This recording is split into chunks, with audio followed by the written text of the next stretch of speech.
मैंने दुनिया में ठंडे पानी पीने वालों को बहुत देखा है। यूरोप और अमेरिका के लोग चिल्ड वाटर पीते हैं, बर्फ का पानी फ्रिज में रख के पीते हैं। परिणाम जानते हैं क्या होता है? सवेरे जब टॉयलेट रूम में जाते हैं तो 1-1 घंटे बाहर ही नहीं आते। उनको पूछो भाई तुम क्या कर रहे थे 1 घंटे वहां?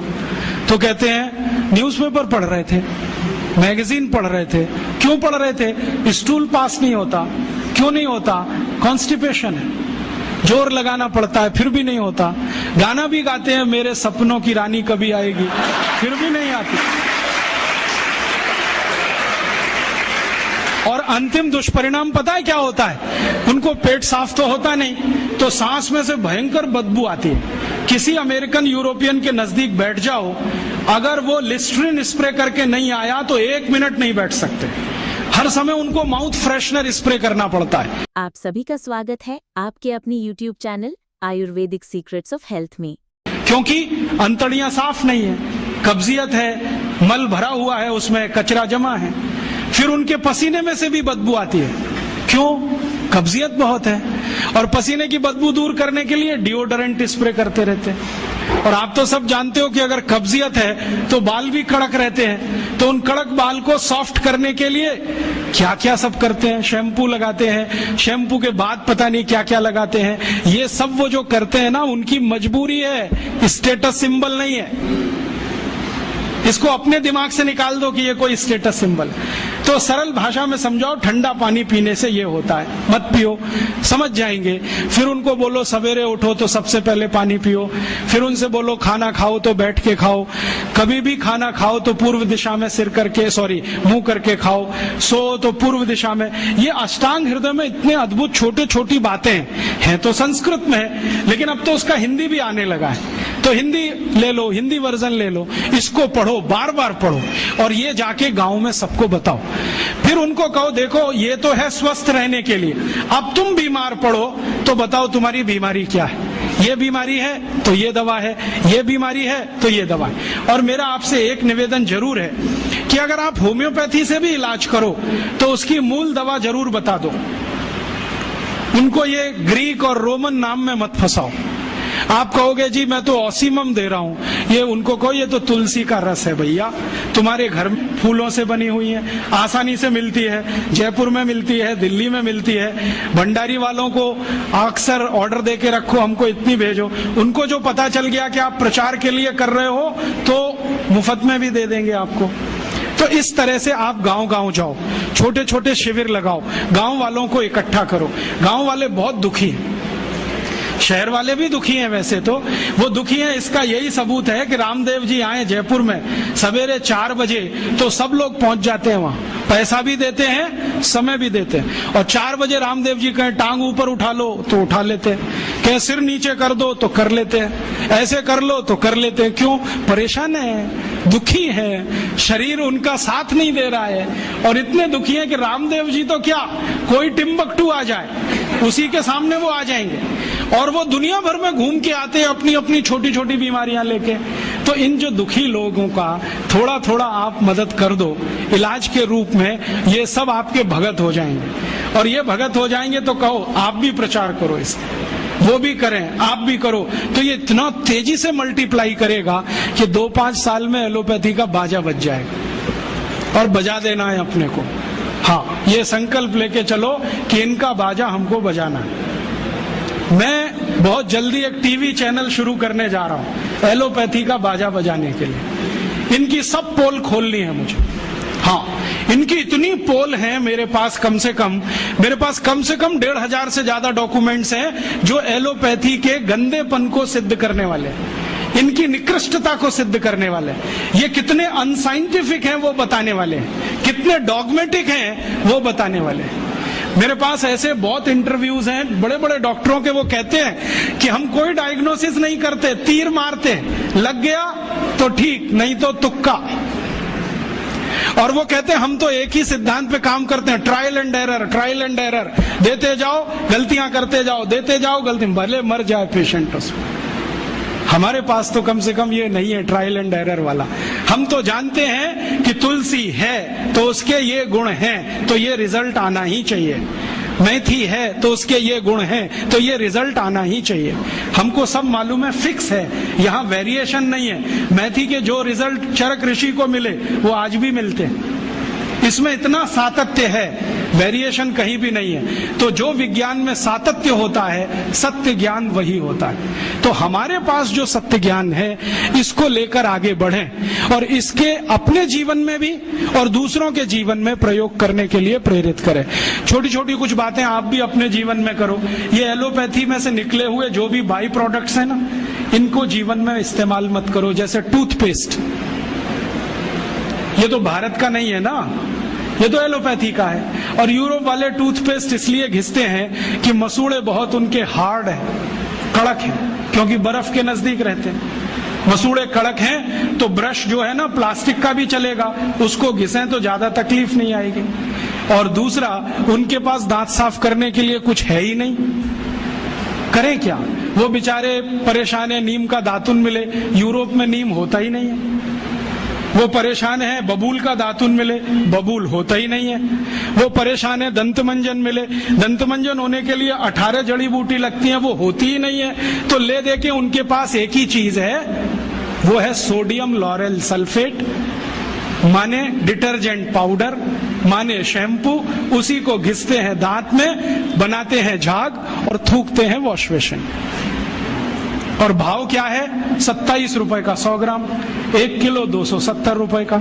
हम कैसे पागल लोग हैं। 150 रुपए किलो गाय का घी रोटी पे लगा के खाओ, 270 रुपए किलो का कॉलगेट दांत पे रगड़ के वॉश बेसिन में थूको और कहो कि हम बहुत स्मार्ट हैं।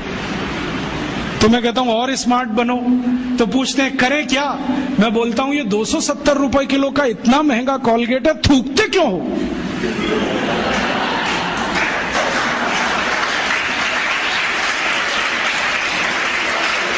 इसी कॉलगेट को रोटी पे लगा लगा के खाओ। और वो कहते भी हैं कि इसमें कैल्शियम है, इसमें मिनरल्स हैं, तो खाओगे तभी तो काम आएगा। और खा नहीं सकते तो इंजेक्शन ले लो कॉलगेट के, नहीं तो एनीमा तो ले ही लो, नहीं तो काम कैसे आएगा वो कॉलगेट। इस मूर्खता में मत फंसो। ये Colgate, close up, Pepsodent, Cibaca, Forhans Europe की मजबूरी है, उनके यहाँ कुछ नहीं है। हमारे यहाँ पता है क्या है? आयुर्वेद में दांत साफ करने के लिए 12 जड़ी बूटियां, 12 तरह के वृक्ष की डंडी, नीम की दातुन, चैत्र के महीने में, सुनो जरा इसको गंभीरता से, हर महीने में अलग दातुन।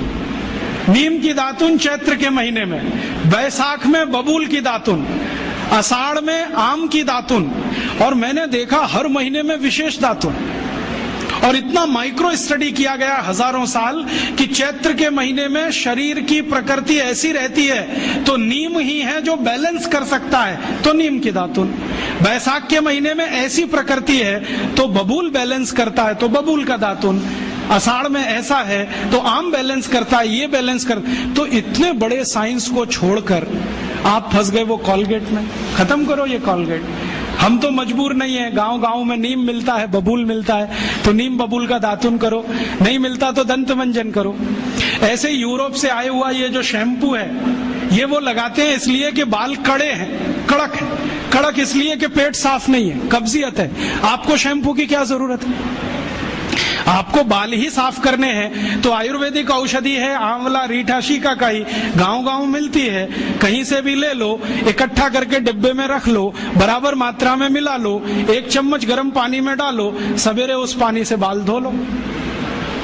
फिर कोई कहेंगे जी डैंड्रफ हो जाता है, तो उसके लिए नींबू का रस जिंदाबाद। नींबू के रस में थोड़ा गुड़ मिला दो और उसको बाल में लगा लो, सब डैंड्रफ निकलता है।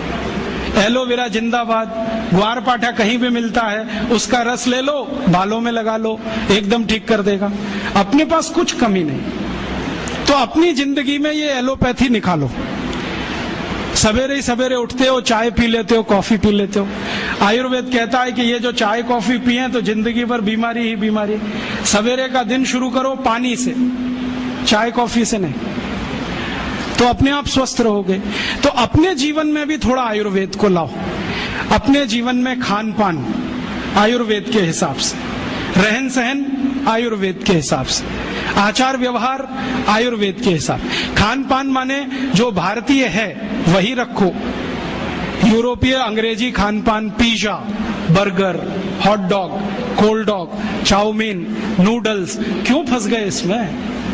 नाम भी बड़े विचित्र हैं, हॉट डॉग गरम कुत्ता, कोल्ड डॉग ठंडा कुत्ता, चाउमीन का क्या मतलब आप नहीं जानते तो क्यों खा रहे हो?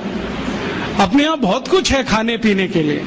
भारत तो ऐसा अद्भुत देश है कि जिस दिन जन्म लिया और जिस दिन मरो हर दिन एक नई डिश बना के खा सकते हो। इतनी वैरायटीज हैं इस देश में। ये यूरोप में तो पाव और भाजी माने बर्गर, पिज्जा, ये सब पाव से ही बनता है। वो उनकी मजबूरी है, क्योंकि गेहूं तो है उनके यहाँ, गेहूं अपने यहाँ भी है, गेहूं का आटा बनाते हैं, हम भी बनाते हैं। आटे को गूंदना नहीं आता उनको, क्योंकि वो टेक्नोलॉजी आज तक वो सीख नहीं पाए और हमने शायद ट्रांसफर भी नहीं किया होगा। तो आटा गूंदना नहीं आता, आटे को सड़ाना जानते हैं, तो सड़ाते हैं उसको, 20-20 दिन सड़ता है और वो सड़े हुए आटे से पाव ही बन सकता है, ब्रेड ही बन सकती है। हम तो आटे को गूंदना जानते हैं, गूंदे हुए आटे में 48 मिनट के अंदर कुछ भी बना लो, पूरी है, कचौरी है, रोटी है, पराठा है, नान है, क्या क्या सब बना लो। उनका सड़ा हुआ आटा 2 ही चीज बनाएगा, पाव रोटी, डबल रोटी। तो वो पाव रोटी डबल रोटी खाते, मजबूरी है, कुछ आता नहीं बनाना, हम क्यों खाएं ये सब? और वहां पाव रोटी खाएंगे सड़ी हुई, तो इसको पचाना है तो कोई एसिडिक चीज पीनी पड़ेगी, तो वो पेप्सी कोक पीते हैं, क्योंकि खाया कचरा है तो पचाना भी वही कचरा, इसलिए पेप्सी कोक पीते हैं। हमको क्या जरूरत है पीने की? हम तो गर्म देश में रहते हैं, हमको तो जरूरत नहीं है। और अगर पेप्सी कोक पीना है तो सोच कर पियो कि इसमें वही एसिड है जिससे टॉयलेट क्लीनर बनता है, और उतना ही एसिड है जितना टॉयलेट क्लीनर में होता है। मैंने एक बार पेप्सी का पीएच कैलकुलेट किया था, 2.4 है, और फिनाइल का पीएच भी 2.4 है, हार्पिक का पीएच भी 2.4 है। तो एक दिन मैंने सोचा हार्पिक से टॉयलेट साफ होता है तो पेप्सी से भी होना चाहिए। मैंने किया और एकदम झकाझक सफेद से।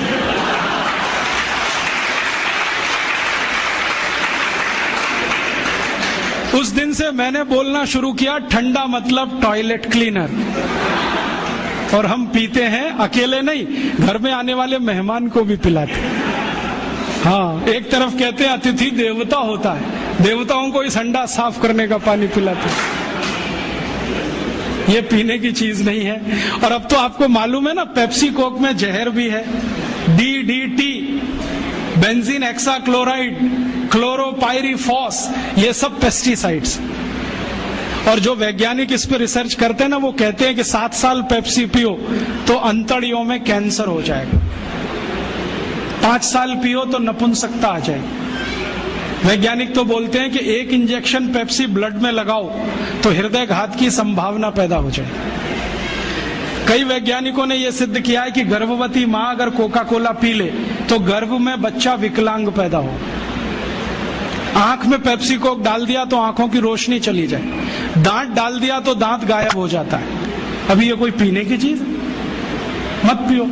अपने पास बहुत कुछ है पीने के लिए, संतरे का रस, मौसमी का रस, नींबू की शिकंजी, नारियल का पानी, दही की लस्सी, गाय का दूध, कुछ नहीं मिले तो घड़े का पानी। तो ये अमेरिका और यूरोप से जो कुछ आया ये हमारी जिंदगी में रहे जरूरी नहीं है। डिओडोरेंट इस्तेमाल मत करो, वो क्यों करते हैं मैंने बताया, पसीने की बदबू आती है, आपको क्यों आनी चाहिए? और अगर आती है तो पेट ठीक करो, स्प्रे करने से कुछ नहीं होगा। मुंह में लिस्ट्रीन वो स्प्रे करते हैं, पेट साफ नहीं है, आप अपनी कब्जियत ठीक करो। तो उनकी नकल मत करो, क्योंकि वो एक खास तरह की व्यवस्था में रहते हैं, हम दूसरे तरह की व्यवस्था में रहते हैं। ध्यान रखो, वो बहुत ठंड को झेलते हैं, हम इतनी ठंड नहीं झेलते, इसलिए वो चाय कॉफी पिए, उनका ब्लड प्रेशर बढ़ा रहे वो चलेगा, आपका थोड़ा भी बढ़ गया तकलीफ करेगा। तो अपनी जिंदगी में जो आयुर्वेद से आया, जो भारतीय विद्याओं ने सिखाया, वही अपने जीवन में लाओ और जीवन का एक सूत्र बनाओ, भारतीय बने और भारतीय चीजों का ही उपयोग करें। भारतीय भाषा, भारतीय भूषा, भारतीय भोजन, भारतीय भजन और भारतीय भेषज, ये 5 चीजों का इस्तेमाल करो। भोजन मैंने बता ही दिया। भूषा आप जानते हो, अपनी भारत की भूषा और इंग्लैंड जमीन आसमान का अंतर है। वो ठंड वाले जगह रहते हैं, टाई सूट पहनना उनके लिए मजबूरी है। हमको टाई सूट पहनने की कोई मजबूरी। अगर 50 डिग्री तापमान में हम सूट और पैंट और टाई पहन के घूमें तो मूर्खों के मूर्ख ही दिखेंगे। बहुत लोगों को मैंने देखा है, शादी करने जाते हैं, घोड़े पे चढ़ते हैं, टाई और 3 पीस सूट पहन के बैठते हैं। जून के महीने में भयंकर गर्मी में सुपर इडियट बन के जाते हैं। और उनको पूछो भाई ये क्यों कर रहे हो, तो कहते हैं आज तो कर लेने दो, शादी का दिन है, मैंने आज ही सुपर इडियोसिटी दिखानी है आपको शादी के दिन। ये मत करो आप। उनकी भूषा नहीं है, हमारे काम की नहीं है। उनकी भाषा भी हमारे काम की नहीं है। उनकी भाषा में बहुत सारे शब्द ऐसे हैं जो आप बिना जाने इस्तेमाल मत करो। जैसे कई बार मैं कई लोगों के घर में जाता हूं, अधकचरे लोग पता है कैसी बात करते हैं, oh Rajiv Dixit, she is my Mrs. तो मैं पूछता हूं really she is your Mrs? क्योंकि यूरोप में मिसेज का अर्थ जानते हैं, धर्म पत्नी को छोड़कर कोई भी महिला वो मिसेज होती है, क्योंकि वहां शादी करने की परंपरा नहीं है। 70% लोग बिना शादी के रहते हैं। ऐसे ही वो मिस्टर बात करते हैं, हम क्यों करें? वो आंटी अंकल बोलते हैं क्योंकि उनके यहाँ कोई रिलेशनशिप नहीं है, परिवार नहीं है, तो परिवार संस्था के कारण संबंध नहीं है। हमारे यहाँ चाचा है, चाची है, मामा है, मामी है, मौसा है, मौसी है। भारतीय भाषा में थोड़ी दम ज्यादा है, इसका ही जीवन में है। तो भारत की भाषा, भारत की भूषा, भारत का भोजन, भारत का भजन, भजन माने संगीत, भारतीय संगीत। ये रॉक और पॉप इसमें मत फंसो, ना तो कर्ण प्रिय है ना शरीर के स्वास्थ्य के लिए अच्छा है। भारतीय संगीत इतना स्लो, इतना मधुर कि आपको म्यूजिक से ही बहुत सारी बीमारियां ठीक हो जाए। आपको मालूम है कभी म्यूजिक थेरेपी रहा है इस देश में, तो वो तो इतनी ऊंचाई वाला है। तो भारतीय भजन और भारतीय भेषज माने औषधि जितना बने उतना जीवन में आप करो, दूसरों को करने के लिए प्रेरित करो। तो एक दिन ये विदेशी विद्या चली जाएगी, और ये गई तो फिर इस देश को निरोगी रखना, निरापद रखना आसान हो जाएगा। और तब शायद ये सिद्ध होगा, सर्वे भवन्तु सुखिनः, सर्वे सन्तु निरामया, सर्वे भद्राणि पश्यन्तु, मां कश्चित् दुख भाग भवेत्। तो ऐसा मैं आपसे निवेदन करता हूं, आप इसको स्वीकार करें और दूसरों को स्वीकार करने के लिए प्रेरित करें। तो आपका आभार। जितना कुछ मैंने बोला, अगर ये पढ़ना हो तो इसकी छोटी छोटी कुछ किताबें बनी हैं, वो नीचे आप जाओगे तो स्टॉल पे हैं, आप ले सकते हैं।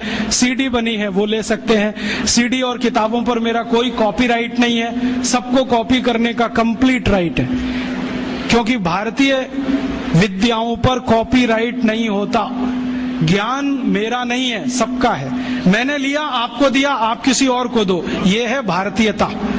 यूरोप में होता ज्ञान को पकड़ के रखो, बेचो इसको भी, हम बेचने में नहीं मानते।